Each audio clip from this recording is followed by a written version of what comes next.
Primeiro desafio que a gente precisa superar: entender os termos que estão ali nas nuvens em volta da NFSE. Então, o que eu preciso saber na NFSE? A primeira coisa, eu preciso entender o que é o ISS, o Imposto sobre Serviços de Qualquer Natureza. O ISS é um imposto de serviço sobre qualquer natureza, é um imposto da NFSE. Toda emissão de nota fiscal, ela tem um fato gerador, né? Esse fato gerador, na NFSE, ele é a prestação de um serviço.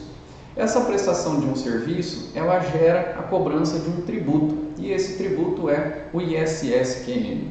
Então, toda prestação de serviço, eu preciso recolher o ISS ou ISS-QN.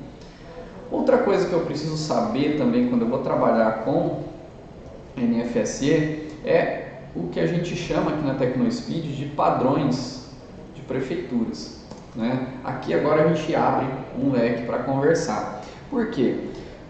Quando a gente está falando de NFE ou NFSE, nós estamos falando que o fornecedor de web service para a comunicação do seu sistema com o fisco é a Cefaz. Cefaz, então, é quem fornece esse serviço online de transmissão de dados.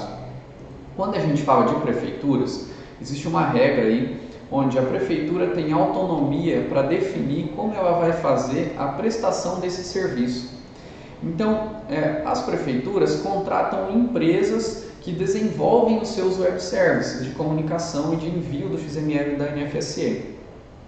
Essas empresas nós chamamos de padrões. Por quê? Se uma empresa está prestando serviço para várias outras prefeituras, né, ela pega, por exemplo, uma região ou várias cidades, essa empresa ela coloca o seu sistema dentro de cada um desses web services e é muito similar de uma prefeitura para outra com base no padrão. Então, quando a gente fala de um padrão de prefeitura, nós estamos falando de um fornecedor de prefeituras, né, de serviços públicos que desenvolveu aquela integração disponível. Por exemplo, hoje aqui a gente vai falar de Tecnosistemas. Tecnosistemas é uma empresa que fornece web service para diversas prefeituras do Rio Grande do Sul, né? Então, isso que é um padrão de prefeitura que a gente chama, e você precisa entender que existem isso. Por quê? Se você se deparar com empresas de padrões, com prefeituras de padrões diferentes, por exemplo, eu estou emitindo em uma que é Tecnosistemas, a outra é Guinfes, né? Eu vou ter que ter duas integrações diferentes, porque o serviço é diferente, não existe um padrão.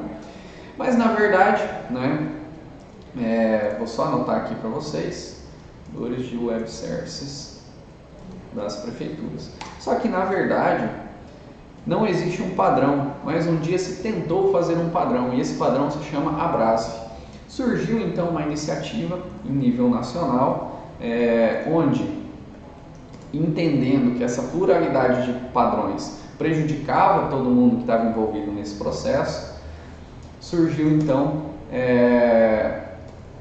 o que a gente chama de padrão Abrasf. Então, uma documentação, um projeto que as prefeituras poderiam utilizar para fazer o desenvolvimento do seu web service baseado naquele padrão e que atenderia os cenários. Então, hoje nós temos, por exemplo, o que a gente chama de padrões derivados do Abrasf.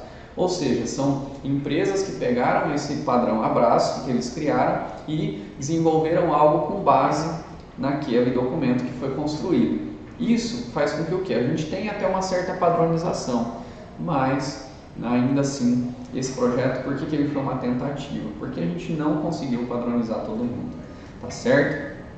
Bom, outra coisa que eu preciso saber o que é para emitir NFSE é o que é um XSD, né? Quem trabalha com XML sabe, quem já trabalhou com NFE e tudo mais, sabe o que é um XSD. É um arquivo onde estão todos os parâmetros para a construção de um padrão de XML. Então, toda prefeitura possui o seu XSD, que é onde você vai encontrar ali como que você vai inserir as informações dentro dos campos da NFSE, né? Então, cada padrão, na verdade, não é cada prefeitura, né? Cada padrão vai ter o seu XSD, vai existir em alguns momentos uma particularidade dentro da prefeitura. mas que vai derivar desse XSD do padrão, e lá você consegue ver, por exemplo, no campo tipo tributação, eu posso passar quais valores, é uma string, né? Vamos colocar assim, é um número, eu aceito numeração de 1 a 5, eu aceito, o que eu aceito, né? Dentro de cada campo. É isso que eu vou colocar dentro do que eu vou encontrar no meu XSD. Isso aqui a gente vai voltar a falar lá na frente quando a gente for falar de modelo de comunicação. Preciso entender também o que é um prestador e o que é um tomador, né? O prestador e o tomador são as empresas ou pessoas envolvidas na emissão, né? Ou melhor, no fato gerador, vamos colocar assim. Por quê? Lá na NFE eu chamo de emitente o cara que emite a nota. Na NFSE eu chamo esse cara de tomador, e o cara que está recebendo o serviço eu chamo de, corrigindo, o emitente eu chamo de prestador, e o cara que está recebendo a nota fiscal de serviço eu chamo de tomador, ou seja, o cara que está prestando o serviço e o cara que está tomando esse serviço. Outra informação que eu preciso saber é o ISS retido. Preciso saber o que é um ISS retido, né? Quando existe retenção de imposto de serviço? Quando o serviço é prestado fora do estabelecimento do prestador. Então o prestador não presta esse serviço aqui dentro, ele presta fora. E quando isso acontece, e aí isso acontece em uma outra cidade, por exemplo, quem precisa recolher o ISS é o tomador. Por quê? Esse serviço foi prestado fora do ambiente do tomador, ou melhor, do prestador. Então, quando há ISS retido, quando o serviço prestado fora do ambiente do tomador. Opa, estou confundindo aqui hoje. Prestador. Outra coisa que eu preciso saber também é que existem ambientes de homologação e produção. Então, assim como na NFE, as prefeituras, veja, não são todas, disponibilizam ambientes de teste e fiscais, vamos colocar assim, né? Que são os ambientes onde existem onde você pode testar, né? O ambiente de homologação, você pode testar a emissão, e o ambiente de produção é onde a coisa acontece de verdade. Aqui deixo um alerta. Cuidado, porque há muitos ambientes de homologação que o padrão, o fornecedor de web service não dá uma devida manutenção. Então, às vezes ele atualiza alguma coisa no ambiente de produção e não atualiza o ambiente de homologação. Há prefeituras também onde o ambiente de homologação fica desligado, você precisa entrar em contato com o fornecedor para que ele habilite o ambiente de homologação para você. Então, tem que tomar um pouco de cuidado, porque às vezes você fica se batendo ali no ambiente de homologação para tentar autorizar a nota e você não vai conseguir, sendo que você já podia ter passado para a sua emissão. E isso está atrasando o seu projeto de software. Outra coisa que a gente precisa saber e que confunde muito a cabeça do desenvolvedor é o que é o RPS, que é o Recibo Provisório de Serviço. Recibo Provisório de Serviço funciona assim. Eu gosto de chamar da contingência da NFSE. Por quê? Tem contingência na NFSE? Não tem. Não tem ambiente de contingência assim como tem NFE ou NFCE. Então, quando está fora, quando você precisa emitir ou quando você precisa autorizar uma nota e não está funcionando o web service, o que você faz? Você emite um RPS, que é um recibo provisório.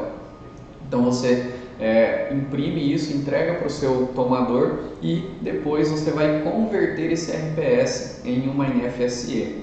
No caso de integração de sistemas, nós sempre estamos falando do envio de um RPS. Nós estamos sempre transmitindo um RPS para a prefeitura. Por quê? Porque a prefeitura vai converter esse RPS em uma NFSE. Antes disso, não existe NFSE, existe apenas um RPS, que é o arquivo de transmissão. Mais para frente, no nosso webinar, eu vou falar melhor sobre isso, vou detalhar melhor esse RPS, como que ele funciona, mas aqui é importante você saber o conceito. certo? E por último, né, um conceito que quem é do ambiente de documento de escravo eletrônico já está careca de trabalhar, é o certificado digital. O certificado digital é o que a empresa vai utilizar para assinar a veracidade do XML que está sendo transmitido. Ou seja, não são todas as prefeituras que obrigam, tá? Depois eu vou falar sobre isso,